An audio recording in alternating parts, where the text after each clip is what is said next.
வணக்கம். சென்ற வாரம் எஸ். கண்ணன் அப்படிங்கிறவர்கிட்டேருந்து ட்விட்டரில் ஒரு சிறப்பு கோரிக்கை வந்தது. சார், நீங்கள் ஆவடி, பாடி இந்த பகுதியெல்லாம் பற்றி ஒன்றுமே சொல்கிறது இல்லையே, ஏன் அப்படின்னு கேட்டிருந்தார். அதற்காக இந்த வாரம் ஆவடியோட வரலாறு பார்க்கலாம் வாங்க. சமீப காலத்தில் இந்த சோஷியல் மீடியாவில், வெப் தளங்கள்லாம் நீங்கள் பார்த்தீங்கன்னா, ஆவடி அப்படிங்கிற பேருக்கே armoured vehicles and defence industries, அதாவது இராணுவ சம்பந்தமான தொழிற்சாலைகள்லாம் அங்கே இருக்கிறதுனால அந்த இடத்துக்கு ஆவடி அப்படின்னு பேர் வந்தது. AVADI, armoured vehicles and defence industries அப்படிங்கிறதுனால தான் அந்த பகுதிக்கு ஆவடி அப்படி அது சுருக்கமாக ஆவடின்னு பேர் வச்சுட்டாங்க அப்படின்னு சொல்லி எழுதியிருப்பாங்க. ஆனால் இது முற்றிலும் தவறு. இது ஒரு வெறும் கற்பனை கதை தான். ஏன் அப்படின்னு கேட்குறீங்களா? ஆவடிங்கிற பேர் 18வது நூற்றாண்டுலேருந்தே கிழக்கிந்திய கம்பெனியோட ஆவணங்கள்லாம் நமக்கு கிடைக்கிறதே. அவங்களுக்கு அப்போவே தெரியுமா இங்கே டிஃபென்ஸ் இண்டஸ்ட்ரீஸ் எல்லாம் வரப்போகிறது அப்படின்னு சொல்லி. அதனால் இந்த கிராமத்துக்கு ஆவடி அப்படின்னு பெயர். எதனால் ஆவடி அப்படின்னு பெயர் வந்தது அப்படிங்கிறதுக்கெல்லாம் நமக்கு ஆதாரபூர்வமாக ஒரு கதை கூட கிடைக்கிறது இல்லை. ஆனால் அப்படின்னா மாடு. ஒரு காலத்தில் இந்த ஏரியாவில், இந்த பகுதியில் நிறையா மாடு இருந்திருக்கலாம், நிறையா புல்வெளி இருந்திருக்கலாம். அப்படியெல்லாம் இருந்ததுனால இந்த இடத்துக்கு ஆவடி அப்படின்னு பேர் வந்திருக்கலாம். ஆனால் அதெல்லாம் நமக்கு ஆதாரபூர்வமாக சரியாக சொல்ல முடியல.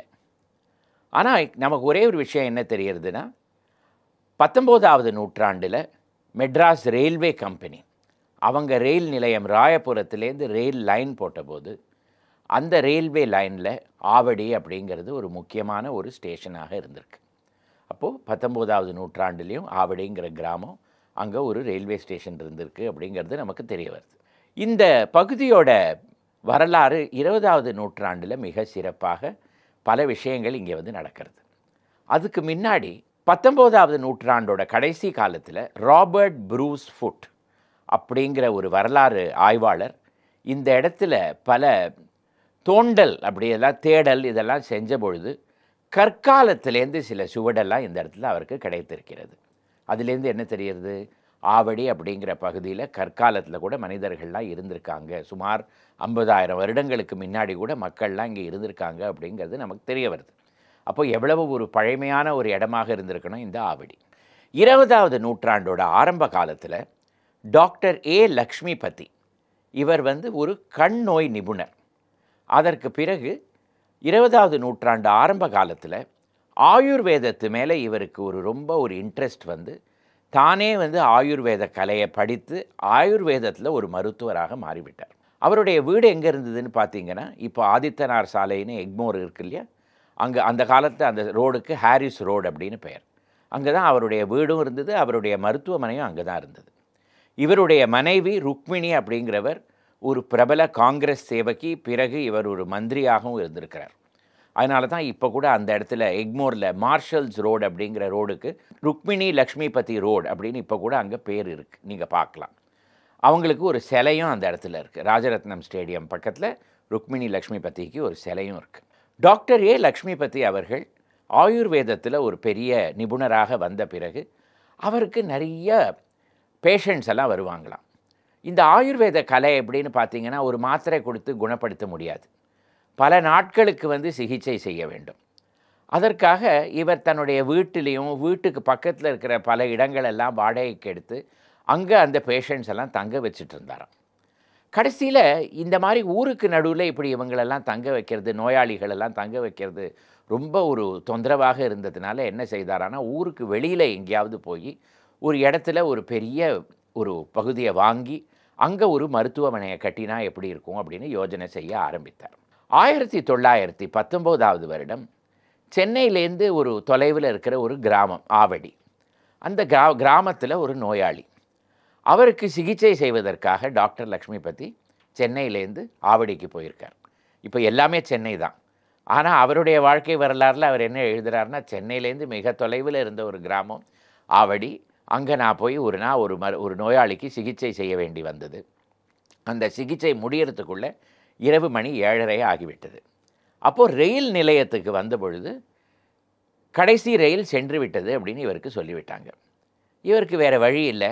அந்த நோயாளி வீட்டு வராண்டாலேயே இரவு படுத்து உறங்கி மறுநாள் காலை எழுந்து ஒரு நடைப்பயணமாக இப்படி பக்கத்தில் எல்லா இடத்துக்கும் போயிட்டு வந்திருக்கார்.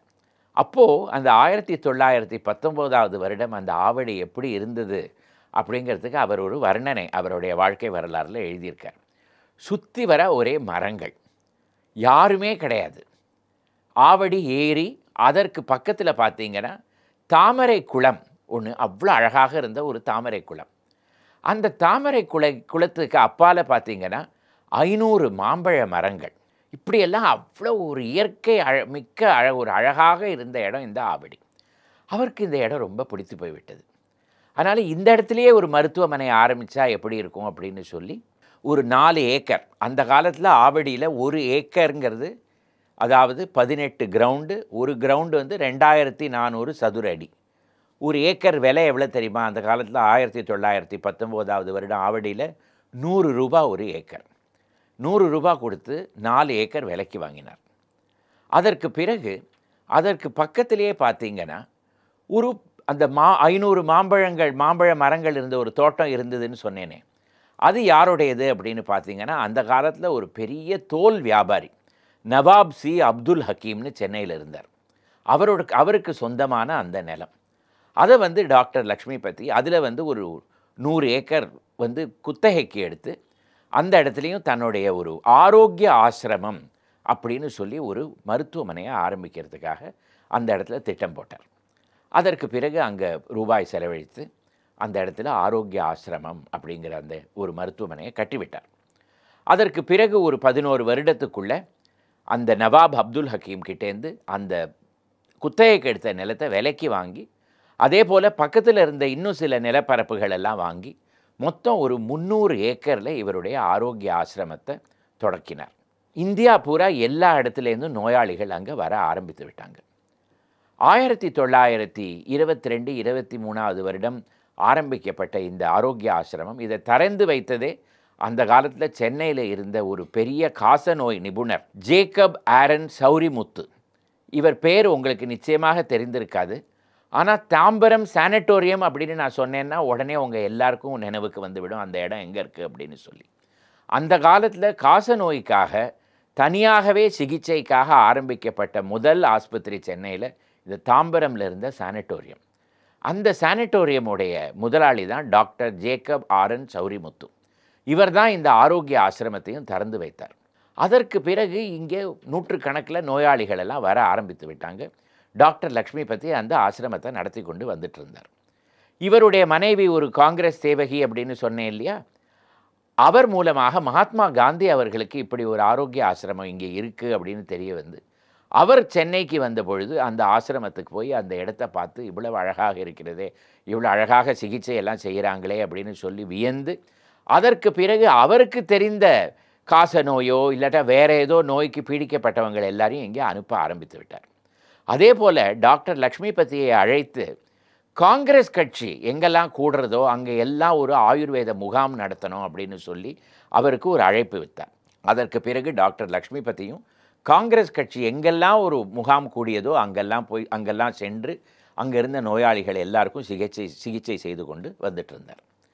இந்த நவாப் அப்துல் ஹக்கீம் கிட்டேருந்து அந்த இடத்த வாங்கினதுனால அந்த ஆரோக்கிய ஆசிரமம் இருந்த அந்த 300 ஏக்கர் பரப்புக்கு ஹக்கீம் நகர் அப்படிங்கிற பேரும் வைத்தார். இப்படி போல் ஹக்கீம் நகர் வளர்ந்து கொண்டே வந்தது, ஆயுர்வேத ஆசிரமமும் வளர்ந்து கொண்டே வந்தது. ஆனால் 1939 ஆண்டு 2வது உலக யுத்தம் ஆரம்பித்து விட்டது. அந்த யுத்தம் தொடர்ந்த உடனே, அந்த போர் தொடர்ந்த உடனே கல்கத்தா மேலே குண்டுவீச்சு நடந்தது, கொழும்பு மேலே குண்டுவீச்சு நடந்தது. சென்னை துறைமுகம் ஒன்று தான் அப்போலாம் செயல்பட்டு கொண்டு வந்துட்டு இருந்தது. அதனால் இராணுவ வீரர்கள் எல்லாம் உலகத்தில் இருந்த எல்லா பகுதிகள்லேருந்தும் சென்னைக்கு வர ஆரம்பித்து விட்டாங்க. அதில் முக்கியமாக நீங்கள் பார்த்தீங்கன்னா அமெரிக்காலேருந்து வந்த பல இராணுவ படை வீரர்கள், இராணுவ படை எல்லாமே இங்கே வந்தது. அவங்களெல்லாம் தங்க வைக்கிறதுக்கு பெரிய ஒரு இடம் தேவைப்பட்டது. அதனால் அப்போ இருந்த ஆங்கிலேய அரசாங்கம் டாக்டர் லக்ஷ்மிபதி கிட்டேருந்து அந்த ஆரோக்கிய ஆசிரமத்தை விலைக்கு வாங்கிவிட்டது.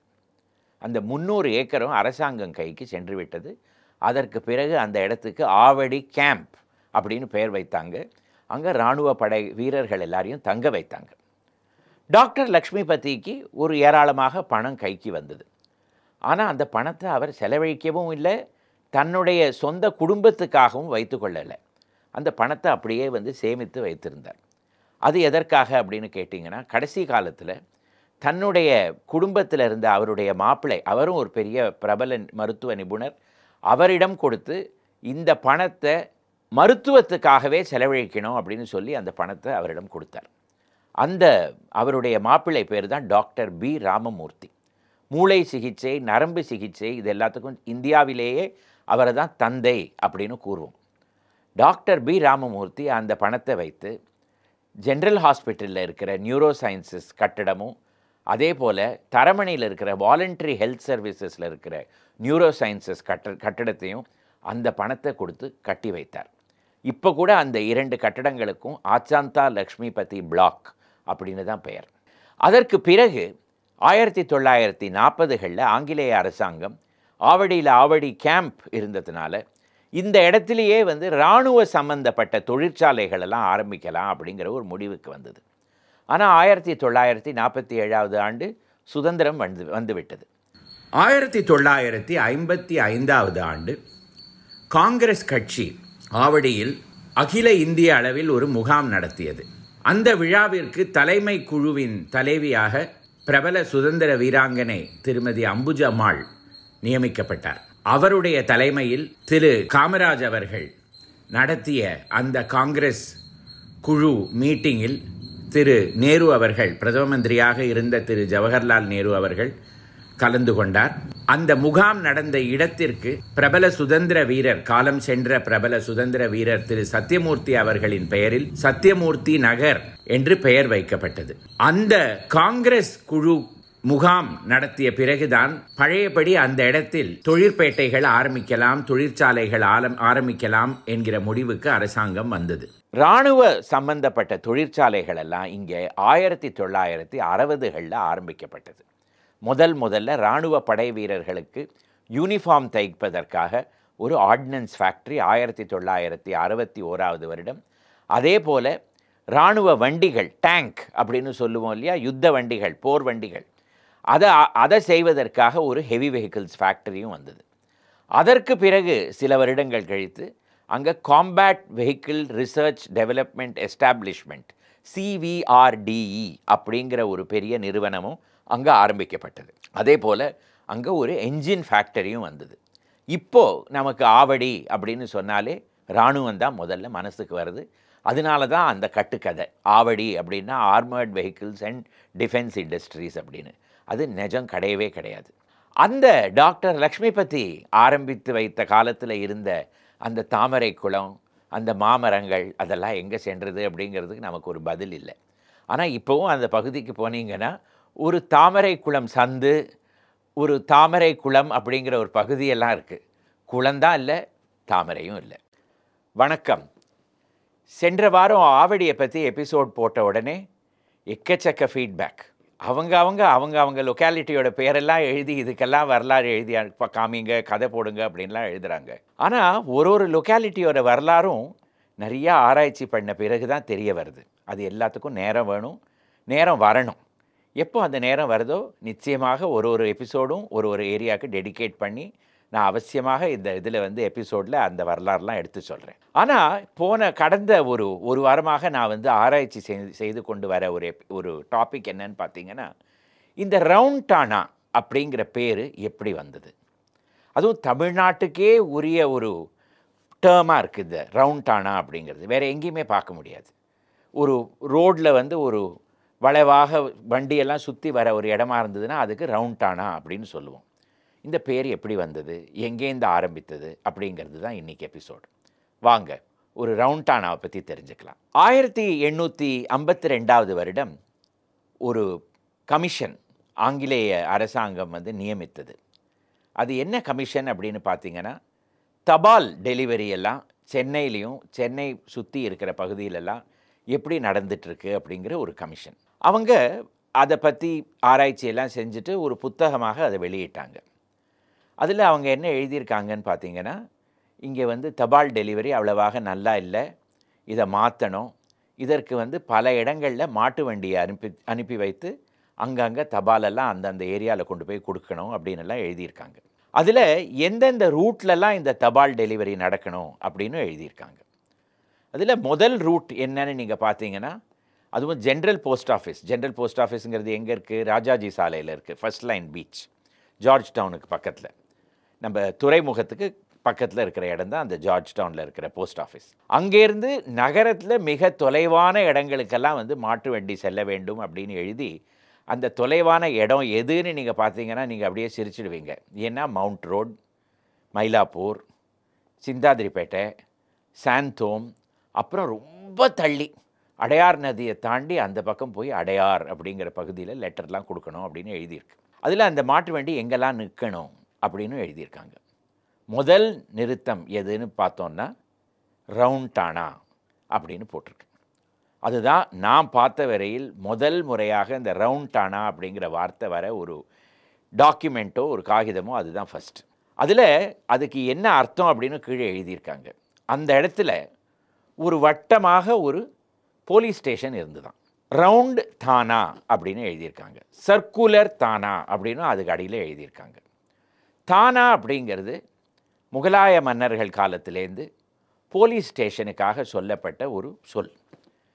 தானா அப்படிங்கிற இடத்துல போலீஸ்காரர் இருப்பார், ஹவல்தார், சௌக்கிதார் இவங்கள்லாம் இருப்பாங்க அப்படின்னு முகலாய மன்னர்கள் காலத்திலேருந்து அதையே ஆங்கிலேயர்களும் அதையே வந்து உபயோகித்திருக்காங்க. ஸோ இந்த தானா அப்படிங்கிற வார்த்தை அங்கேருந்து வந்திருக்கு. அந்த காலத்தில், அதாவது 1852 வருடங்கள்லாம் எப்படின்னு பார்த்தீங்கன்னா, அவ்வளவாக போலீஸ் ஸ்டேஷன், இப்போ காவல் மையம் அப்படின்லாம் நம்ம சொல்கிறோம் இல்லையா, அந்த மாதிரிலாம் கிடையாது. சில இடங்களில் வந்து சில வீட்டோட திண்ணையை தான் வந்து காவல் மையமாகவும் காவல் நிலையமாகவும் வைத்திருந்தாங்க. ஒரு சென்னையில் இருந்த ஒரு பகுதிக்கும் ஒரு காவல் மையம், அது வந்து யாரோட ஒரு பெரியவரோட வீட்லேயோ இல்லாட்டா ஒரு நிறைய மக்கள் நடந்து வர இடத்துலையோ இருக்கும், அவ்வளோதான். இரவு வேளையிலெல்லாம் வந்து எங்கே இருக்குது காவல் நிலையம் அப்படின்னு கூட கண்டுபிடிக்க முடியாது. அதனால் ஒரு 1860களெல்லாம் பார்த்தீங்கன்னா என்ன எழுதியிருக்காங்கன்னா, ஒரு தேக்கு மர கம்பத்தை எழுப்பி அதுக்கு மேலே எண்ணெய் விட்டு வழக்கு எரியணும், அந்த வழக்கு எரியிற இடத்துல தான் வந்து காவல் நிலையம் இருக்குது அப்படின்னு இரவு வேளையில் மக்களுக்கு தெரியணும் அப்படின்லாம் எழுதியிருக்காங்க. 1860களில் முதல் முறையாக நம்ம சென்னை கார்ப்பரேஷன், சென்னை மாநகராட்சி பிறப்பு இறப்பு இது எல்லாமே ரெஜிஸ்டர் பதிவு செய்ய வேண்டும் அப்படின்னு ஒரு முடிவுக்கு வந்தது. அதற்காக சென்னையோட பல பகுதிகளில் ரெஜிஸ்ட்ரார்ஸை வந்து அப்பாயின்மெண்ட் பண்ணிது, வேலைக்கு நியமித்தது. அந்த ரெஜிஸ்ட்ராருக்கெல்லாம் மாதம் 30 ரூபா சம்பளம். அவங்க வீட்டிலையே வந்து வேலை பண்ணிட்டு வந்துட்டு இருந்தாங்க இந்த ரெஜிஸ்ட்ரார் வேலையை. பெரும்பாலும் இவங்களோட வீடெல்லாம் சின்ன சின்ன பகுதிகளில் சின்ன சின்ன சந்துலெல்லாம் இருந்து அது எங்கே இருக்குதுன்னு கூட முக்கால்வாசி பேருக்கு கண்டுபிடிக்க முடியாத ஒரு நிலையில் இருந்ததுனால சென்னையில் இருந்த மக்கள் பெரும்பாலும் பிறப்பு இறப்பெல்லாம் அதெல்லாம் பதிவே செய்யலை. அதனால சென்னை மாநகராட்சி 1860களில் ஒரு முடிவுக்கு வந்தது, இனிமேல இருந்து இந்த ரெஜிஸ்ட்ராருடைய அலுவலகம் அந்தந்த பகுதியில் இருக்கிற தானால தான் இருக்கும் அப்படின்னு ஒரு முடிவுக்கு வந்தது. அப்போது 1870களில் ஒரு லிஸ்ட்டை பிரசுரிச்சிருக்கு. அந்த லிஸ்ட்டில் நீங்கள் பார்த்தீங்கன்னா ஒரு இடத்துக்கும் ஃப்ளவர் ரோடு தானா, மயிலாப்பூர் தானா அப்படின்னு எழுதியிருக்கு. மவுண்ட் ரோடுக்கு மட்டும் ரவுண்ட் தானா அப்படின்னு எழுதியிருக்கு. ஸோ இந்த ரவுண்ட் தானாங்கிற இடம்தான் இப்போ நம்ம ரவுண்ட் தானா, அண்ணா சிலை ரவுண்ட் தானா அப்படின்னு நம்ம சொல்கிறோம். அண்ணா சாலையில் இருக்கிற அண்ணா சிலை இருக்கிற இடத்துல இருக்கிற ரவுண்ட் தானாவை தான் அவங்க வந்து அந்த காலத்தில் ரவுண்ட் தானா அப்படின்னு சொல்லியிருக்காங்க. ஆனால் 1880களில் பார்த்தீங்கன்னா அந்த போலீஸ் ஸ்டேஷன் அங்கே இல்லை. அது எங்கே போனது அப்படிங்கிறத நம்மளால் கண்டுபிடிக்க முடியல. ஆனால் இன்னொரு விஷயம், இன்னொரு ஆவணத்துலேருந்து என்ன தெரிய வருதுன்னா, அந்த பகுதியில் 1880களில் வாலாஜா ரோட் சந்திப்பில் ஒரு புது போலீஸ் ஸ்டேஷன் கட்டப்பட்டது. அந்த போலீஸ் ஸ்டேஷன் இன்னும் அங்கேயே தான் இருக்குது. அதுலேருந்து நமக்கு என்ன தெரிய வருதுன்னா, இந்த ரவுண்டானாவில் இருந்த அந்த ஒரு வட்டமாக இருந்த போலீஸ் ஸ்டேஷன் இடிக்கப்பட்டு அந்த போலீஸ் ஸ்டேஷனை வந்து இடம்பெயர்த்து அந்த வாலாஜா ரோட் முனையில் கொண்டு போய் வைத்திருந்தாங்க. அதுதான் இன்னும் அங்கே இருக்கிற அதே போலீஸ் ஸ்டேஷன். அந்த ரவுண்டானா இருந்த இடத்துல 1887 வருடம் ஆங்கிலேய அரசி குவீன் விக்டோரியா அவர்கள் பதவிக்கு வந்து 50 வருடங்கள் முடிந்ததுனால ஒரு பெரிய விழா உலகத்தில் எல்லா இடத்துலையும் நடந்தது. அந்த விழா சென்னையில் நடந்த பொழுது விஜயநகரம் அரசர் அந்த இடத்துல ஒரு ஃபவுண்டன் ஒன்று கட்டி அதை சுற்றி ஒரு கட்டடமும் எழுப்பினார். குயின் மகாராணி விக்டோரியாவுடைய 50வது வருடத்து நினைவாக அந்த இடத்துல வந்து ஒரு ஃபவுண்டனை கட்டினார். அதுக்கு விஜயநகரம் ஃபவுண்டன் அப்படின்னு பெயர். அது எதற்குன்னு பார்த்தீங்கன்னா, அங்கே குதிரை வண்டிகள்லாம் வந்ததுன்னா குதிரையெல்லாம் தண்ணி குடிக்க வேண்டிய இடம், அதற்காக கட்டப்பட்டது. அந்த விஜயநகரம் ஃபவுண்டன் எப்படி இருந்தது அப்படிங்கிறதுக்கு புகைப்படங்கள் எல்லாம் நமக்கு இருக்குது. அதை பார்த்தாலே நமக்கு தெரிய வருது அது எந்த இடத்துல இருந்தது, ரவுண்டானால தான் இருந்தது அப்படிங்கிறது நமக்கு தெரிய வருது. 1887வது வருடத்திலேருந்து 1910வது வருடம் வரையில் அந்த ரவுண்டானா இருந்த இடத்துல இந்த ஃபவுண்டன் ஒன்று தான் இருந்தது. 1910வது வருடம் இந்தியாவுக்கே அரச பிரதிநிதியாக, அதாவது வைஸ்ராயாக 1880களில் இருந்த ரிப்பன் பிரபுவுக்கு ஒரு சிலை எழுப்பணும் அப்படின்னு இந்தியர்கள்லாம் முடிவுக்கு வந்தாங்க. இதை பற்றி நான் ஏற்கனவே ஒரு எபிசோடில் ரிப்பன் பில்டிங்ஸ் அப்படிங்கிற எபிசோடில் நான் பேசியிருக்கேன். இந்த ரிப்பன் பிரபுவோட சிலையை எழுப்புறதுக்கு ஆங்கிலேயர்கள் பணம் கொடுக்கவே இல்லை, இந்தியர்கள் தான் பணம் கொடுத்தாங்க.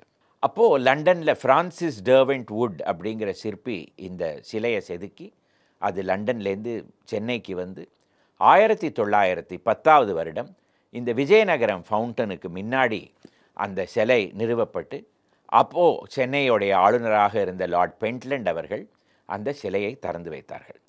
அதிலேருந்து அந்த ஃபவுண்டனும் அதுக்கு முன்னாடி இருந்த அந்த சிலையும் அந்த ரவுண்டானால நின்று கொண்டு இருந்தது.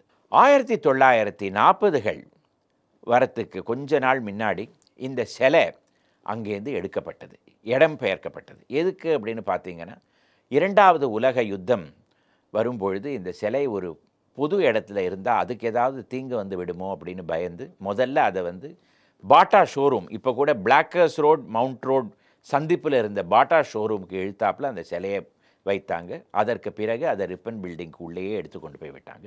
இன்னும் கூட அந்த சிலை அங்கே தான் இருக்குது. இந்த விஜயநகரம் மகாராஜாவோட ஃபவுண்டனில் தண்ணியே வற்றி போய் அது ஒரு கழிவு இடமாக மாறிவிட்டது. அப்போது சென்னை கார்ப்பரேஷனுடைய கமிஷனராக இருந்த திரு ஜேபிஎல் ஷெனாய் அவர்கள் இந்த ஃபவுண்டனை இடிக்க வேண்டும் அப்படிங்கிற ஒரு முடிவுக்கு வந்துவிட்டார். அப்போது சென்னை பத்திரிகை ஹிந்து இதற்கு எதிர்ப்பு தெரிவித்தது. எதற்கு அப்படின்னு பார்த்தீங்கன்னா, அந்த இடத்துல டாய்லெட் கட்டி விடுவாங்க அப்படின்னு ஹிந்துவுக்கு ஒரு பயம் வந்து விட்டது. அதே போல் அந்த ஃபவுண்டனை அங்கேருந்து எடுத்து அந்த இடத்துல டாய்லெட்டை கட்டி வைத்தது சென்னை மாநகராட்சி. அந்த டாய்லெட்டுக்கு அடியில் ஏர் ரெய்ட் ஷெல்டர் அப்படிங்கிறத கட்டினாங்க. அது எதுக்கு? பாதாள ஷெல்டர். அது எதுக்குன்னு பார்த்தீங்கன்னா, 2வது உலக யுத்தத்தில் ஆகாய மார்க்கத்திலேருந்து குண்டுவீச்சு நடந்ததுன்னா அதுலேருந்து மக்கள் பாதுகாப்பாக இருப்பதற்காக ஒரு சுரங்கம் கட்டி அது வந்து அந்த டாய்லெட்டுக்கு அடியில் கட்டப்பட்டது. இப்படி 1940களில் அந்த ஃபவுண்டனும் அங்கே இல்லை, அந்த சிலையும் அங்கே கிடையாது. அது இருந்த இடத்துல டாய்லெட்டுக்கு அடியில் ஏர் ரெய்ட் ஷெல்டர் இப்படி தான் இருந்தது. 1956வது வருடம் சென்னை மாநகராட்சி ஒரு முடிவுக்கு வந்தது. 10 லட்சம் ரூபாய் செலவில் அந்த டாய்லெட்டையும் அங்கேருந்து எடுத்து அதற்கு அடியில் இருந்த அந்த ஏர் ரெய்ட் ஷெல்டரையும் எடுத்து விட்டு அந்த இடத்துல ஒரு சப்வே கட்ட வேண்டும் அப்படிங்கிற முடிவுக்கு வந்தது. அந்த சப்வேக்கு 3 பாதைகள். ஒன்று நியூ எல்ஃபின்ஸ்டன் தியேட்டர், இப்போ அந்த தியேட்டர் கிடையாது, ஹிந்து கட்டடத்துக்கு பக்கத்தில் இருந்த அந்த தியேட்டர், அங்கேருந்து வருவதற்காக ஒரு பாதை. 2வது கவர்மெண்ட் எஸ்டேட், இப்போ வந்து அந்த multi speciality super referral hospital இருக்கிற அந்த ஓமந்தூரார் எஸ்டேட், அங்கேருந்து வருவதற்காக ஒரு பாதையும், அதே போல் எல்லிஸ் ரோடு அப்படின்னு சைடில் ஒரு ரோடு இருக்குது, அங்கேருந்து வருவதற்காக ஒரு பாதையும், அதற்கு நடுவில் இருக்கிற அந்த வட்டத்தில் 40 கடைகள் பாதாளத்தில், அதாவது ரோடுக்கு அடி லெவலில் அமைக்கப்பட்டு அதற்கு நடுவில் வட்டமாக ஒரு புல் தரை, ஒரு லான், இப்படியெல்லாம் கட்டணும் அப்படின்னு சொல்லி ஒரு முடிவுக்கு வந்தது.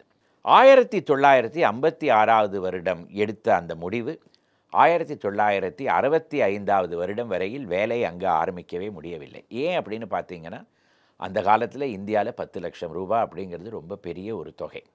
கார்ப்பரேஷனிடம் அந்த மாதிரி ஒரு பணம் இல்லை. கடைசியில் 1965வது வருடம் வேலை ஆரம்பிக்கப்பட்டது. அந்த பாதாள பாதையை தோண்டுவதற்காக மெஷினெல்லாம் கொண்டு வந்த பொழுது அதை பார்க்குறதுக்கு ஏராளமாக கூட்டம் கூடியது. மக்கள் எல்லாம் அதை வந்து பார்த்துட்டே இருந்தாங்க, எப்படி இங்கே வந்து வேலை செய்கிறாங்க அப்படின்னு சொல்லி.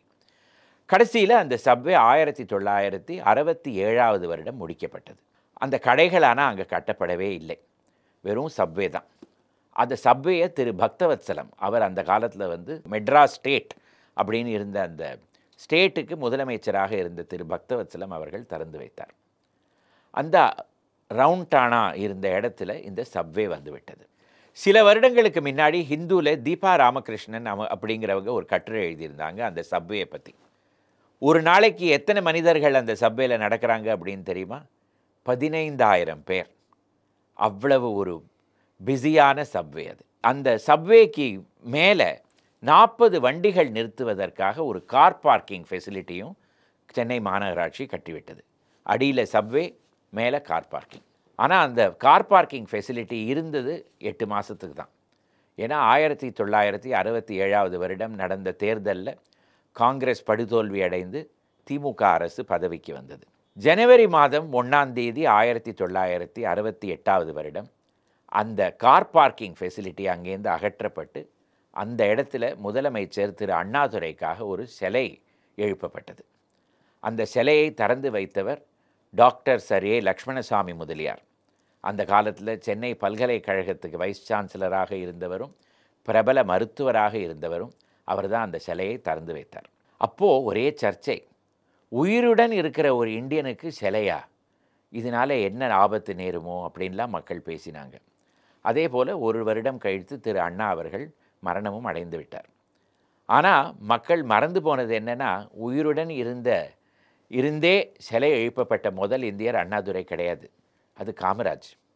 1964 வருடமே திரு காமராஜ் அவர்களுக்கு சென்னை ஜிம்கானா கிளப் வாசலில் ஒரு சிலை எழுப்பப்பட்டது.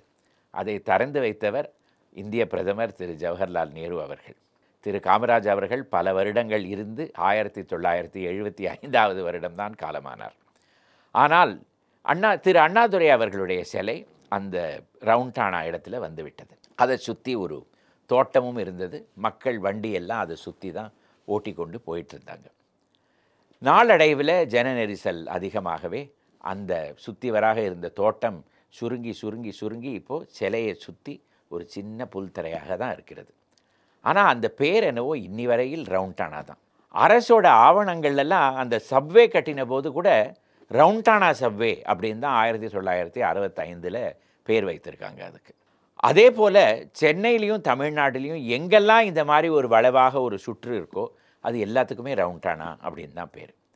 சென்னை நகரத்தில் எத்தனை ரவுண்டானா இருக்குதுன்னு உங்களுக்கு தெரியுமா? சென்னை மாநகராட்சியோட ஆவணங்கள்லேருந்து நமக்கு என்ன தெரிய வருதுன்னா 120 ரவுண்டானாக்கள் சென்னையில் இருக்குது. அதில் முதல் ரவுண்டானா நிஜமாகவே ஒரு ரவுண்ட் தானாலேருந்து ஆரம்பிக்கப்பட்ட ஒரு இடம், ஒரு போலீஸ் ஸ்டேஷன்லேருந்து ஆரம்பிக்கப்பட்ட இடம். இப்போ போலீஸ் ஸ்டேஷனும் இல்லை, ரவுண்டும் கிடையாது. ஆக்சுவலாக நீங்கள் பார்த்தீங்கன்னா இப்போ அங்கே ஒரு ரவுண்டு கூட இல்லை, ஒரு திருப்பந்தான் இருக்குது. ஆனால் அந்த இடத்துக்கு இன்னி வரையில் ரவுண்டானா அப்படின்னு தான் பெயர். வணக்கம். இத்தனை நாளாக நம்ம இந்த நிகழ்ச்சியில் பார்த்ததெல்லாம் சங்ககால வரலாறு, ஆயிரம் வருஷத்துக்கு முன்னாடி என்ன நடந்தது, இதெல்லாம் பார்த்துட்டு இருந்தோம். இந்த எபிசோடில் ஒரு சமீப கால வரலாறை பார்க்கலாம். அதாவது போயஸ் கார்டன்ஸ் ஆர் போயஸ் தோட்டத்தோட வரலாறை பார்க்கலாம். போயஸ் கார்டன்ஸ்னாலே உடனே நமக்கு நினைவுக்கு வருது செல்வி ஜே ஜெயலலிதா தான், தமிழ்நாட்டின் முன்னாள் முதலமைச்சர். அவங்களும் அந்த ஏரியாவும் ஆல்மோஸ்ட் ஒரு சினானிமஸ் அப்படின்னு சொல்லலாம். செல்வி ஜே ஜெயலலிதாவை ஞாபகப்படுத்தினோன்னா உடனே நமக்கு ஞாபகம் வருவது போயஸ் கார்டன்ஸ் தான், போயஸ் தோட்டம். தமிழ்நாடு அரசியல் வரலாறில் ஒரு 40 வருஷமாக அதுக்கு ஒரு பெரிய முக்கியத்துவம் இருந்திருக்கு. எல்லாருமே அந்த வழியாக போகிறச்சே, பஸ்ஸில் போனாலும் சரி, காரில் போனாலும் சரி, எப்படி போனாலும் சரி, ஒரு தடவை அப்படி திரும்பி அதை பார்க்காம போகவே மாட்டாங்க. அந்த அளவுக்கு அதுக்கு ஒரு இம்பார்ட்டன்ஸ் இருந்திருக்கு. இந்த போயஸ் கார்டன்ஸ்ங்கிறது எப்படி வந்தது, இதோட வரலாறு என்ன, இதோட பேக்ரவுண்ட் இன்ஃபர்மேஷன் என்ன, இதெல்லாம் நம்ம பார்க்க வேண்டாமா? செல்வி ஜே ஜெயலலிதா இங்கே வரத்துக்கு முன்னாடி போயஸ் கார்டன்ஸ் என்னவாக இருந்தது, இதெல்லாம் நம்ம பார்க்கணும். அதை தான் இந்த எபிசோடில் நம்ம பார்க்க போகிறோம். நீங்கள் கேட்டாலே ஆச்சரியப்படுவீங்க. போயஸ் கார்டன்ஸுங்கிறது சென்னையோட வரலாறில் 18ஆவது நூற்றாண்டுலேருந்து இருக்கிற ஒரு ஏரியா. என்னடா இது, இப்போ தானே 1980s தானே நமக்கு இது பேப்பரில் வர ஆரம்பிச்சது அப்படின்னு நீங்கள் யோசனை பண்ணலாம்.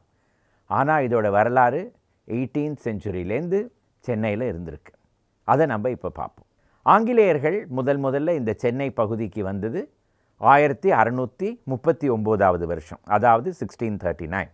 அதற்கு ஒரு வருடம் பிறகு அவங்க கட்ட ஆரம்பித்தது புனித ஜார்ஜ் கோட்டை. முதல் ஒரு 150 வருடங்களுக்கு அவங்க வந்து அந்த கோட்டைக்குள்ளேயே தான் இருந்தாங்க. அதுக்குள்ளேயே தான் அவங்களுடைய இல்லங்கள், அலுவலகங்கள், கிடங்கிகள் எல்லாமே அங்கே தான் இருந்தது. ஏன்னா வெளியில் வரத்துக்கு அவ்வளோ பயம். ஒரு பக்கம் ஃப்ரெஞ்சு படை வந்துருமோங்கிற பயம், இன்னொரு பக்கம் கோல்கொண்டா சுல்தானோட படை வந்துருமோ அப்படிங்கிற பயம். 1750களுக்கு பிறகு தான் கோட்டைக்குள்ளே இருந்த ஆங்கிலேயர்கள் எல்லாம் சரி, சென்னையோட மீதி பகுதிகளில் வீடு கட்டிட்டு போனால் எப்படி இருக்கும் அப்படிங்கிறத பார்க்க ஆரம்பித்தாங்க. அதுவும் இவங்களுக்கு தைரியம் வந்ததே 1799வது வருடத்துக்கு பிறகு தான். அந்த வருடத்தில் தான் திப்பு சுல்தானை ஒரு போரில் இவங்க வந்து தோற்கடித்து அவர் இறந்தும் போய்விட்டார். அதனால் இவங்களுக்கு ஒரு நிறைய தைரியம் வந்து விட்டது. உடனே வெளியில் இருக்கிற பகுதிகளெல்லாம் இவங்க வந்து வீடு கட்ட ஆரம்பித்தாங்க. அதில் இவங்களுக்கு மிக பிடித்தமான பகுதி தேனாம்பேட்டை கிராமம். எதனால் அப்படின்னு நீங்கள் பார்த்தீங்கன்னா, இப்போ நான் சொல்கிறத நீங்கள் கேட்டிங்கன்னா திகைச்சு போயிடுவீங்க. இப்போ மவுண்ட் ரோட்டில் நீங்கள் அண்ணா சாலையில் நீங்கள் வந்துட்டுருக்கீங்க. உங்கள் இடது பக்கம் தேனாம்பேட்டை, வலது பக்கம் என்ன இருக்குது? தியாகராய நகர். இது 1918வது வருடம் வரைக்கும் தியாகராய நகர்ங்கிற பகுதியே கிடையாது. 1918, 19, 20, 24, 30, 32 அந்த வருடங்களில் தான் அந்த தியாகராய நகர்ங்கிற பகுதியே வந்தது. அதுக்கு முன்னாடி அந்த பகுதி என்னவா இருந்ததுன்னு பார்த்தீங்கன்னா, ஒரு பெரிய ஏரி, 77 ஏக்கர் பரப்புள்ள ஒரு ஏரி. அந்த ஏரியோட பெயர் மயிலாப்பூர் ஏரி. ஆங்கிலேயத்தில் லாங் டேங்க் ஆஃப் மயிலாப்பூர் என்ற பெயர். அந்த காலத்தில் மின்சாரம் கிடையாது. 17வது, 18வது, 19வது நூற்றாண்டில் ஒரு ஏரி பக்கத்தில் வீடு கட்டிண்டா சாயந்தர வேளையில் குளுகுளுன்னு காற்று வரும். அதனால் ஆங்கிலேயர்கள் மிக ஆசைப்பட்டு இந்த நுங்கம்பாக்கம், தேனாம்பேட்டை இந்த பகுதிகளில் பங்களாலாம் கட்டிக்க ஆரம்பித்தாங்க. அந்த காலத்து பங்களாலாம் எப்படின்னு நீங்கள் பார்த்தீங்கன்னா, இப்போ நம்ம கிரவுண்டுன்னு சொல்கிறோம். அதாவது 2400 சதுர அடியை ஒரு கிரவுண்டு அப்படின்னு சொல்கிறோம். 18 கிரவுண்டுங்கிறது ஒரு ஏக்கர். அந்த காலத்தில் அவங்க பங்களா கட்டுறச்செல்லாம் 30 ஏக்கர் 40 ஏக்கர் அந்த பரப்பில் தான் பங்களா கட்டுவாங்க. ஏன்னா ஒரு ஜன நெரிசல் கிடையாது, நிலத்துக்கு ஒரு வேல்யூ கிடையாது. அந்த காலத்தில் அரசாங்கத்துக்கு எழுதுவாங்க, இந்த மாதிரி நான் இந்த இடத்துல ஒரு வீடு கட்டிக்கணும்னு ஆசைப்பட்றேன், சரி 30-40 ஏக்கர் நீங்கள் எடுத்துக்கோங்க, இந்த இடத்துல வீடு கட்டிக்குங்க அப்படின்னு சொல்லிவிடுவாங்க. இந்த ஆங்கிலேயர்கள் அங்கே வீடு கட்டிக்குவாங்க. அந்த வீடுகளுக்கெல்லாம் போகிறதுக்கு வழி கிடையாது, ரோடு கிடையாது. ஒரே ஒரு ரோடு தான் அண்ணா சாலை. அது வந்து கோட்டையிலேருந்து சென்ட் தாமஸ் மவுண்ட் வரைக்கும் போகிற ஒரு ரோடு.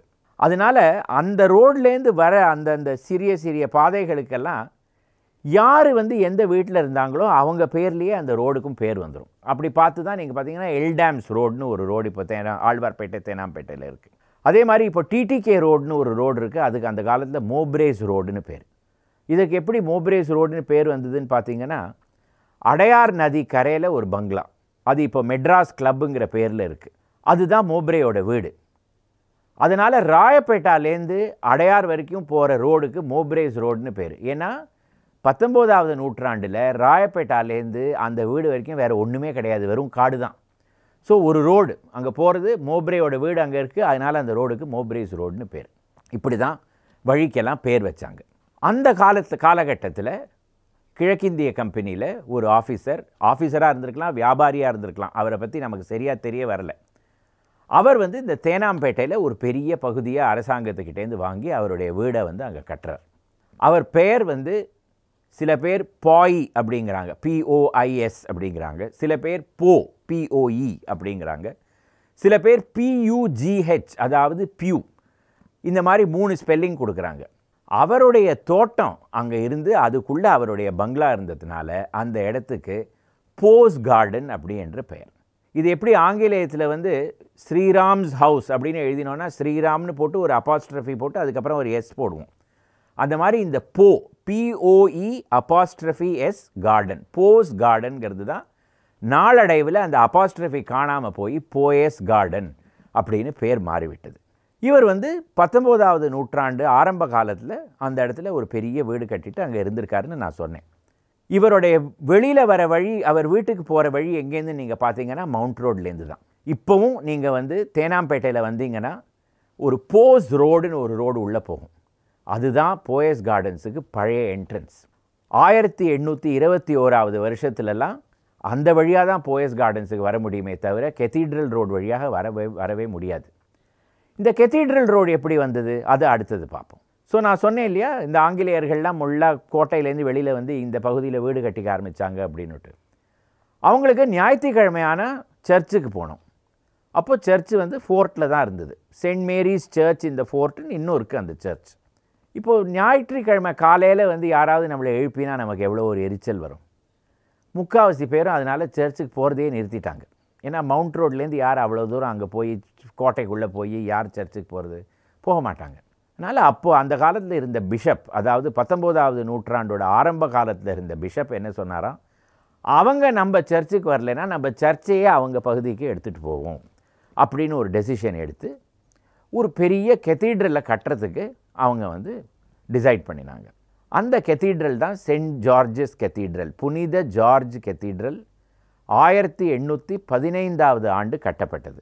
மவுண்ட் ரோட்லேருந்து அதற்கு வரும் வழி தான் கெத்தீட்ரல் ரோடு அப்படிங்கிற பெயர் கொடுத்தாங்க. அதற்கு பிறகு தான் கெத்தீட்ரல் ரோடு வந்தது. போயஸ் கார்டன்ஸ் ஆனால் கெத்தீட்ரல் ரோடை பார்த்து இல்லை, அது மவுண்ட் ரோடை பார்த்து இருந்தது. போயஸ் ரோடு வழியாக போயஸ் கார்டன்ஸுக்கு உள்ளே வரணும்.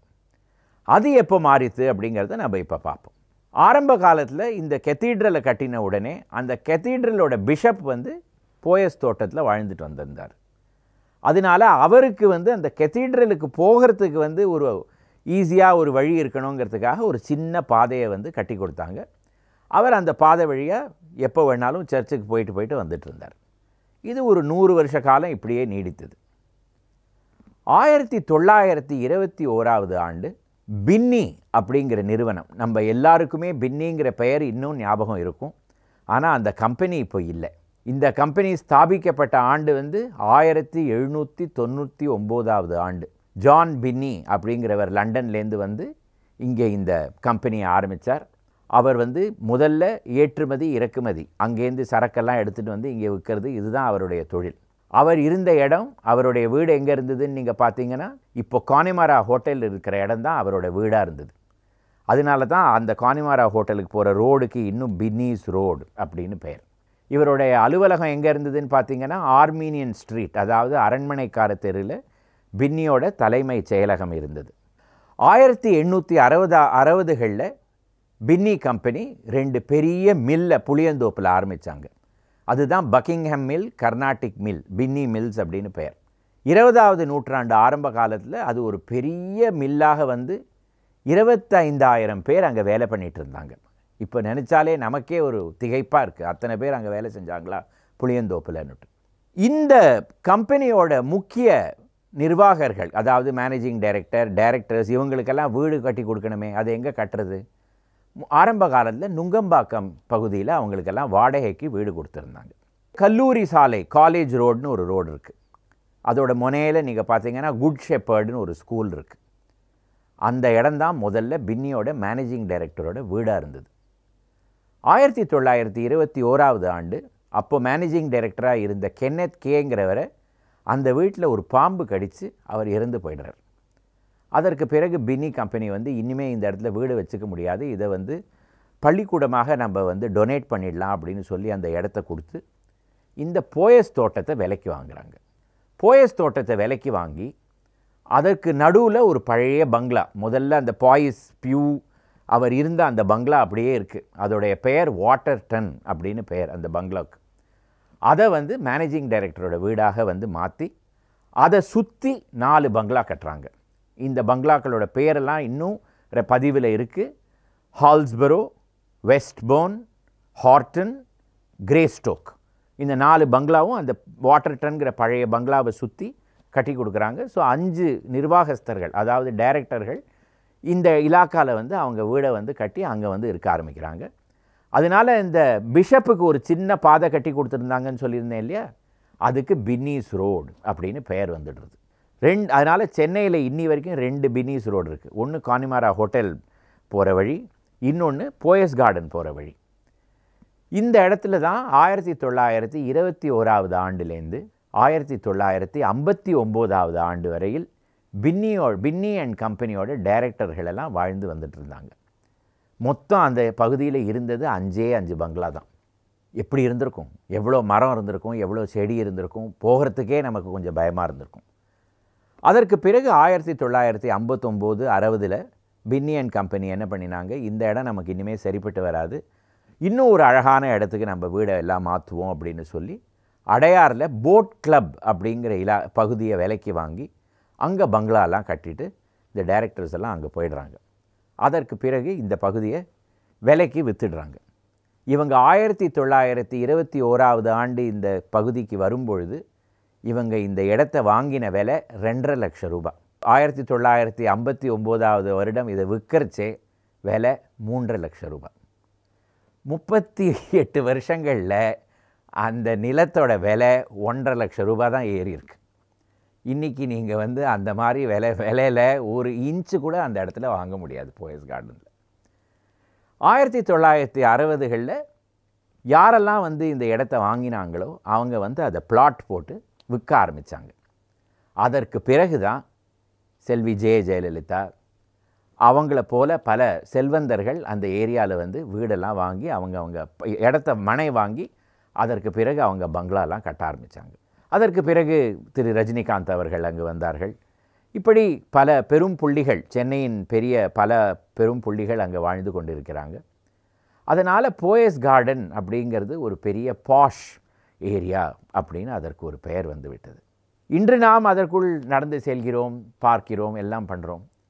நமக்கு ஆனால் இதோட வரலாறு 1821 ஆண்டுலேருந்து நடந்தது அப்படிங்கிறத நினச்சி பார்க்குறச்சே திகைப்பாக இருக்கு இல்லையா? வணக்கம். மெரினா பீச். சென்னைக்கு யார் வெளியூர்லேருந்து வந்தாங்கனாலும் ஏதாவது ஒரு இடத்துக்கு போகணும் அப்படின்னு சொன்னால், ஏதாவது சுற்றி பார்த்தீங்க அப்படின்னு கேட்டிங்கன்னா முதல்ல போகிற இடம் மெரினா பீச் தான். இப்போவாவது பல சினிமா தியேட்டர், மால், ரெஸ்டாரண்ட் எல்லாம் இருக்குது. 18வது 19வது நூற்றாண்டில் வெளியில் போய் பார்க்கணுன்னா மெரினா பீச் ஒன்று தான். அந்த பீச்சுக்கும் ஒரு வரலாறு இருக்கணும் இல்லையா? இன்றைக்கி அந்த வரலாறு நம்ம பார்க்கலாம் வாங்க. 1639 வருடம் ஆங்கிலேயர்கள் இங்கு வந்தார்கள், கோட்டையை கட்டினார்கள். அதற்கு பிறகு இங்கு ஆட்சி செய்ய ஆரம்பித்தார்கள். இதெல்லாம் நமக்கு தெரிஞ்ச வரலாறு தான். அவங்க காலகட்டத்திலேருந்து இந்த சமுத்திரக்கரையை பற்றி பல வர்ணனைகள் நமக்கு தெரிய வருது. ஆனால் அதுக்கு பல நூற்றாண்டுகளுக்கு முன்னாடியே பேயாழ்வார் நமக்கு சென்னையோட கடற்கரையை ஒரு வர்ணனை செய்திருக்கிறார். அவர் என்ன எழுதியிருக்காருன்னு பார்க்கலாமா?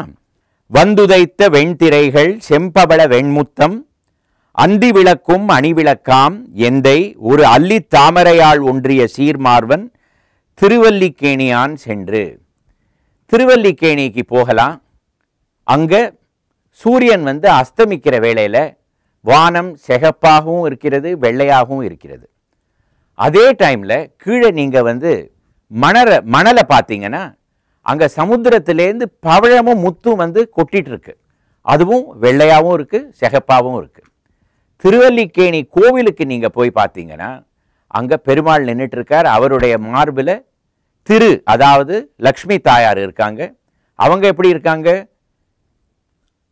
ஒரு அல்லி தாமரையாள். அதுவும் அல்லி வெள்ளை, தாமரை சிகப்பு. அதே கலர் காம்பினேஷனில் எவ்வளோ அழகாக ஒரு வர்ணனை செய்திருக்கார் பாருங்க, எத்தனை நூற்றாண்டுகளுக்கு முன்னாடி. இது பேயாழ்வார். ஒரு சுவாரஸ்யமான விஷயம் என்னன்னா, உலகத்திலேயே ஒரு நகரத்துக்கு உள்ள இருக்கிற பீச் அப்படின்னு பார்த்தீங்கன்னா செகண்ட் லாங்கெஸ்ட் பீச் அப்படின்னு மரீனா பீச்சை பற்றி சொல்கிறாங்க. லாங்கெஸ்ட் பீச், மிக நீளமான பீச் ஒரு நகரத்துக்குள்ளே எங்கே இருக்குங்கிறது யாருக்குமே தெரியாது. ஆனால் எல்லாருக்கும் தெரியும் செகண்ட் லாங்கெஸ்ட் பீச்சுங்கிறது மரீனா பீச் தான் அப்படின்னு. இந்த பீச்சுக்கு ஒரு வரலாறு. அது எப்படின்னு பார்த்தீங்கன்னா 1875 வருஷம் வரையில் இவ்வளவு பெரிய பீச் சென்னையில் கிடையவே கிடையாது. மிக குறுகிய ஒரு மணல் பாதை தான் அந்த இடத்துல இருந்திருக்கு. அது எப்படி இவ்வளவு பெரிய பீச்சாக மாறினது அப்படிங்கிறத இப்போ நம்ம பார்க்கலாம். ஆங்கிலேயர்கள் வந்த பிறகு அவங்க தெற்கு நோக்கி ரொம்ப போகவே இல்லை முதல்ல. ஏன்னு கேட்டிங்கன்னா சாந்தோம்ங்கிறது ஒரு போர்த்துகிய நகரமாக இருந்தது. அவங்களுக்கும் இவங்களுக்கும் நடுவில் பகைமை இருந்ததுனால ஆங்கிலேயர்கள் சமுத்திரக்கரைக்கு வந்தாங்கன்னா இப்போ வார் மெமோரியல் இருக்கு இல்லையா, அந்த இடத்துக்கு தான் அவங்க வந்துட்டு இருந்தாங்க. அதற்கு பிறகு அவங்க தெற்கு நோக்கி போகவே இல்லை. அந்த காலத்தில் மாலை வேளையில் ஆங்கிலேயர்கள் குதிரை வண்டியில் கோட்டையிலேருந்து வெளியில் இந்த வார் மெமோரியல் இருக்கிற இடத்த சுற்றி வருவாங்களாம். அந்த இடத்துக்கு மன்மத பானம், அதாவது கியூபிட்ஸ் பாவ் அப்படின்னு ஒரு பேர் வச்சாங்க. ஏன்னு பார்த்தீங்கன்னா கோட்டையில் இருந்த பல ஆங்கிலேயர்கள், இளம் பெண்மணிகள் எல்லாம் அங்கே ஒன்றா குதிரையெல்லாம் சவாரி செய்கிற சமயத்தில் காதல் பிறக்குமா, பல திருமணங்கள் நடக்குமா, அதனால் அந்த இடத்துக்கு மன்மத பானம் அப்படின்னு அவங்க பேர் வச்சுருந்தாங்க. இப்போ இருக்கிற வார் மெமோரியல் 1930களில் கட்டப்பட்ட ஒரு கட்டடம். மெல்ல மெல்ல ஆங்கிலேயர்கள் தென்னிந்தியாவுக்கும் இந்தியாவுக்குமே வந்து அதிகாரிகளாக ஆன பிறகு அந்த தெற்கு கடற்கரை சாலை, அதாவது சவுத் பீச் ரோடு அப்படிங்கிற ரோடை கோட்டையிலேருந்து மயிலாப்பூர் வரைக்கும் கட்டினாங்க. இன்னைக்கு அந்த ரோடுக்கு நம்ம காமராஜர் சாலை அப்படின்னு பேர் வச்சிருக்கோம். ஸோ வார் மெமோரியலை தாண்டி அவங்க இந்த பக்கம் வரைச்சே அதற்காக ஒரு பாலம் கட்டினாங்க கூவம் நதிக்கு மேலே. அதை தான் இப்போ நேப்பியர் பிரிட்ஜ் அப்படின்னு நம்ம சொல்கிறோம். 1860களில் இருந்த ஒரு கவர்னர் நேப்பியர் பிரபு, அவருடைய பெயரில் கட்டப்பட்ட அந்த பாலம். இப்போ இவ்வளோ அழகாக அந்த வளைவுகள்லாம் இருக்குது பார்த்தீங்களா அந்த பீச், அந்த பாலத்துக்கு மேலே. அது அந்த காலத்தில் கிடையாது. முதல்ல இரும்பால் செய்யப்பட்ட பாலம் அது. அதனால அதுக்கு அயர்ன் பிரிட்ஜ் அப்படின்னு தான் பேர் வச்சுருந்தாங்க. இப்போ கூட நீங்கள் பார்த்தீங்கன்னா அந்த பாலத்துக்கு ஒரு ஓரத்தில் ஒரு பெரிய தூண் இருக்கும். அந்த தூணுக்கு மேலே இரும்பால் செய்யப்பட்ட ஒரு சின்ன பகுதி மேலே தூக்கிட்டு இருக்கும். அது எதுக்குன்னு பார்த்தீங்கன்னா இரும்பு பாலத்து மேலே மின்னல் தாக்கக்கூடாதுங்கிறதுக்காக ஒரு லைட்னிங் அரெஸ்டரை ஆங்கிலேயர்கள் அங்கே கட்டி வச்சுருக்காங்க. இது இன்னும் அப்படியே தான் இருக்குது. இப்போ அந்த இரும்பு பாலம் கிடையாது. 20வது நூற்றாண்டு ஆரம்ப காலத்தில் இந்த வளைவெல்லாம் வச்சு ஒரு பக்கம் ஒரு பாலம் கட்டினாங்க. அதற்கு பிறகு இப்போது ஒரு 20-30 வருடங்கள் முன்னாடி 2வது பாலமும் அதே போல் கட்டப்பட்டது. அந்த பாலத்துக்கு இன்னி வரையில் நேப்பியர் பாலம் அப்படின்னு தான் பேர். அங்கேருந்து நம்மளும் ஆங்கிலேயர்களை போல தெற்கு நோக்கி நம்ம போக ஆரம்பித்தோன்னா நமக்கு என்னெல்லாம் தெரியுதுன்னு பார்க்கலாம். வலது பக்கம் நீங்கள் பார்த்தீங்கன்னா பல கட்டடங்கள். ஒரு கட்டடத்துக்குமே ஒரு பெரிய வரலாறு இருக்குது. அதை நம்மளால் இந்த ஒரு சின்ன பகுதியில் கவர் பண்ண முடியாது. வர எபிசோட்ஸில் வந்து அதை பற்றி நம்ம பார்க்கலாம். இந்த இடது பக்கம் நீங்கள் பார்த்தீங்கன்னா பெரிய கடற்கரை, மெரினா பீச். இது நான் சொன்னேன் இல்லையா, முதல்ல இது ஒரு சின்ன குறுகிய பாதையாக தான் இருந்தது. அதற்கு பிறகு 1875வது வருடத்துக்கு பிறகு தான் அது இவ்வளவு பெரிய பீச்சாக மாறித்து அப்படின்னு நான் சொன்னேன் இல்லையா. அது எப்படி மாறி இருக்க முடியும் அப்படின்னு நீங்கள் ஒரு கேள்வி கேட்கலாம். 1875வது வருஷம் சென்னையோட துறைமுகம் கட்ட ஆரம்பித்தாங்க. அது ஒரு மிக கடினமான ஒரு வேலை. ஏன்னா சென்னைக்கு வந்து இயற்கையாகவே ஒரு துறைமுகம் கிடையாது. இதை ஒரு செயற்கை முறையில் கட்ட வேண்டிய வந்த ஒரு தருணம் வந்தபோது ரொம்ப கஷ்டப்பட்டாங்க. ஒரு 20-30 வருஷம் நீடித்தது, அந்த கட்டுற வேலையே நீடித்தது. அந்த காலத்தில் அந்த துறைமுகம் சமுத்திரத்தில் வந்து கிழக்கு நோக்கி கட்ட ஆரம்பித்த உடனே அவங்க பார்த்தது என்னன்னா, சமுத்திரம் வந்து துறைமுகத்துக்கு தெற்கு பகுதியில் பின்னோக்கி செல்ல ஆரம்பித்து விட்டது. அது அந்த மாதிரி ஆரம்பித்த உடனே இந்த கடற்கரை வந்து நீண்டிட்டே போய் இவ்வளவு பெரிய பீச்சாக மாறிவிட்டது. அதற்கு முன்னாடி பீச் எங்கே இருந்ததுன்னு பார்த்தீங்கன்னா, இப்போ ஹைகோர்ட் இருக்கு இல்லையா, அதற்கு பின்பகுதியில் தான் பீச் இருந்தது. 19வது நூற்றாண்டில் நீங்கள் இங்கே வந்து பீச் எங்கேன்னு கேட்டிருந்தீங்கன்னா அங்கே தான் உங்களை கூட்டிகிட்டு போயிருப்பாங்க. அந்த இடத்துக்கு ஹைகோர்ட் பீச்னு பேர். இப்போ அங்கே ஒரு பீச் இருந்ததா ஒரு சின்னம் கூட கிடையாது, ஒரு சுவடு கூட கிடையாது. அந்த பீச்சுக்கு என்னாச்சுன்னு பார்த்தீங்கன்னா, இந்த துறைமுகத்தை அவங்க வந்து கட்டிட்டு வரைச்சே தெற்கு பகுதியில் சமுத்திரம் பின்னோக்கி போக ஆரம்பித்தது. வடக்கு பகுதியில் சமுத்திரம் ஊருக்குள்ளே வர ஆரம்பித்து விட்டது. மெல்ல மெல்ல அந்த பீச் கரைந்து சமுத்திரத்துக்குள்ளேயே போய்விட்டது. இப்போ கூட நீங்கள் வந்து எண்ணூர் பகுதிக்கெல்லாம் நீங்கள் போய் பார்த்தீங்கன்னா சமுத்திரம் உள்ளே வந்து கொண்டே இருக்கிறது. அந்த ரோடு நீங்கள் பார்த்தீங்கன்னா பல இடத்துல இடிந்து போயிருக்கும். ஸோ இது எல்லாம் அந்த துறைமுகம் கட்ட ஆரம்பித்த பிறகு தான் இந்த மாதிரி நடந்தது. ஸோ அதை ஒரு பக்கம் இருக்கட்டும். இப்போ கடற்கரை நீடித்து விட்டது, பெரிசாகி விட்டது. 1881வது வருடம் பார்த்தீங்கன்னா இந்த அளவுக்கு ஒரு பெரிய கடற்கரையாக மாறிவிட்டது. அப்போ இங்கே ஒரு கவர்னர் இருந்தார். அவர் பேர் M.E. Grant Duff, Mount Stuart Elphinstone Grant Duff. ஒரு முழ நீளத்துக்கு ஒரு பெரிய பேர். அவர் இங்கே கவர்னராக இருந்தபோது ஒன்றும் பெருசாக பண்ணிடல. ஆனால் ஒரே ஒரு விஷயம் செஞ்சார். என்னன்னா, மக்களுக்கு ஒரு நடைபாதை கட்டி கொடுத்தார். இப்போ இருக்கிற வார் மெமோரியல்லேருந்து இப்போ இருக்கிற லைட் ஹவுஸ் வரையில் ஒரு நடைபாதை கட்டி கொடுத்தார். எதற்காகன்னு பார்த்தீங்கன்னா, மாலை வேளையில் சென்னையில் இருக்கிற மக்கள் வெளியில் வந்து காற்று வாங்கவும் நடக்கிறதுக்காகவும் ஒரு நடைபாதை. அதற்கு ஒரு பேர் வைக்கணுமே. இந்த M.E. கிராண்ட் டஃபுக்கு இட்டாலியன் விஷயம் எதாக இருந்தாலும் அவருக்கு ரொம்ப பிடிக்கும். அவர் அந்த காலத்தில் இட்டலிக்கு பல முறை சென்றிருக்கிறார். அங்கே வந்து மெரினான்னு ஒரு கடற்கரை, சென்னையோட கடற்கரையை பார்த்த உடனே அவருக்கு அந்த கடற்கரை ஞாபகம் வந்ததுனால இதற்கு மெரினா. மெரினான்னா என்ன அர்த்தம்? சமுத்திர கரையில் இருக்கிற இடத்துக்கு மெரினான்னு பேர் இட்டாலிய மொழியில். அந்த பேரை இங்கே பீச்சுக்காக அவர் கொடுத்தார். அதிலிருந்து இன்னி வரையில் அந்த கடற்கரைக்கு மெரினா பீச் அப்படின்னு தான் பேர்.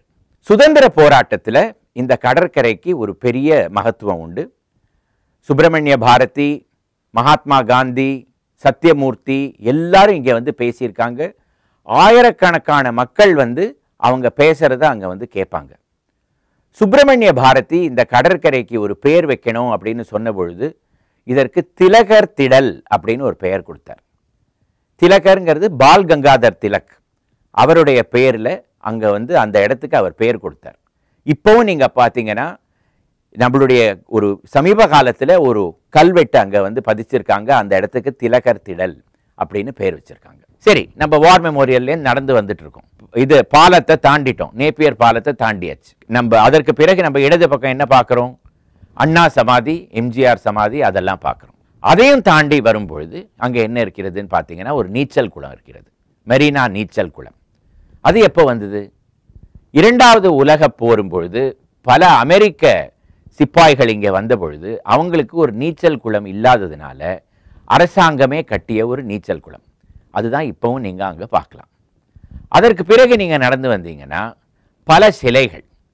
இந்த சிலைகள்லாம் நீங்கள் பார்த்தீங்கன்னா 2 சிலை முதல்ல இங்கே வந்தது எதுன்னு பார்த்தீங்கன்னா காந்தி சிலை, அதற்கு பிறகு லேபர் ஸ்டாச்சு, இந்த தொழிலாளிகள் சிலை அப்படின்னு சொல்லலாம். இந்த 2 ஸ்டாச்சுவும் யார் பண்ணினாங்கன்னு பார்த்தீங்கன்னா தேவி பிரசாத் ராய் சௌத்ரி. பெங்கால்லேருந்து வந்து இங்கு அரசு கலை கல்லூரி இருக்குது தெரியுமா, government college of fine arts, அதற்கு பிரின்சிபலாக இருந்தார். அவர் தான் இந்த 2 சிலையும் செதுக்கினார்.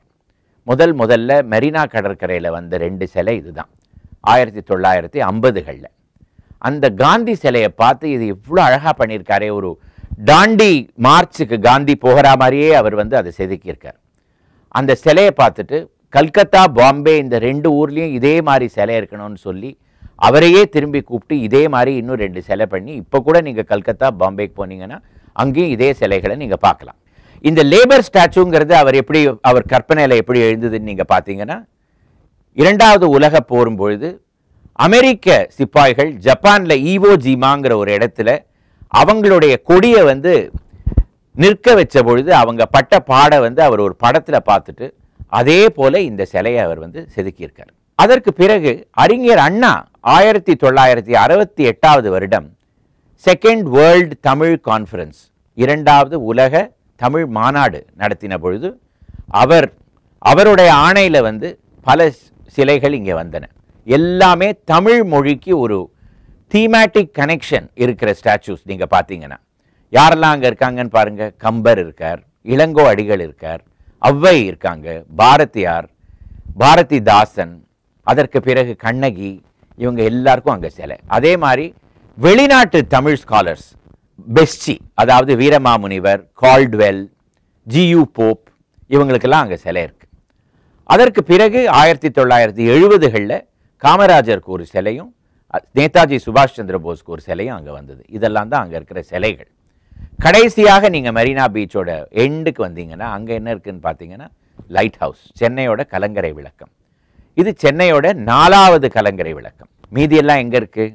அதுக்கு ஒரு தனி எபிசோடுக்கு நம்ம வந்து பார்க்கலாம். 1950கள் 60கள் 70கள்லாம் பார்த்தீங்கன்னா நிறைய சினிமா ஷூட்டிங் இந்த மெரினா பீச்சில் நடந்திருக்கு. இப்போ கூட நீங்கள் யூடியூப்பில் போய் சில பழைய பாட்டெல்லாம் எடுத்து பார்த்தீங்கன்னா இந்த காட்சியெல்லாம் நீங்கள் பார்க்கலாம். அப்போது இந்த மெரினா பீச் எப்படி இருந்தது, இப்போ எப்படி இருக்குங்கிறதையும் நீங்கள் பார்க்கலாம்.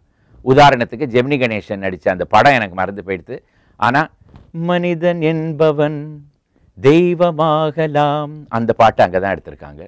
அதே போல் காதலிக்க நேரமில்லையில் என்ன பார்வை உந்தன் பார்வை, அந்த பாட்டத்தோட ஷூட்டிங் அங்கே தான், அந்த பாட்டோட ஷூட்டிங் அங்கே தான் நடந்திருக்கு. அதே மாதிரி அன்னைங்கிற படத்தில் அழகிய மிதிலை நகரினிலே யாருக்கு ஜானகி காத்திருந்தாள், இதெல்லாமும் அங்கே தான். ரொம்ப சுவாரஸ்யமான இடம் இந்த மெரினா பீச். அங்கே அப்படியே நடந்துகிட்டே போய் ஒரு தேங்காய், மாங்காய், பட்டாணி சுண்டல் வாங்கி சாப்பிட்றது, அப்படியே அந்த சமுத்திர கரையில் போய் நின்று கொஞ்ச நேரம் அந்த தண்ணியில் காலை வைக்கிறது, திரும்பி வருது, இது எல்லாம் நமக்கு ஒரு பெரிய டானிக். இவ்வளவு பெரிய ஒரு இடம் நம்ம சென்னையில் இருக்கிறதுங்கிறது நமக்கு எவ்வளோ பெரிய வரப்பிரசாதம் இல்லையா? வாங்க மெரினாவை போய் பார்த்துட்டு வரலாம்.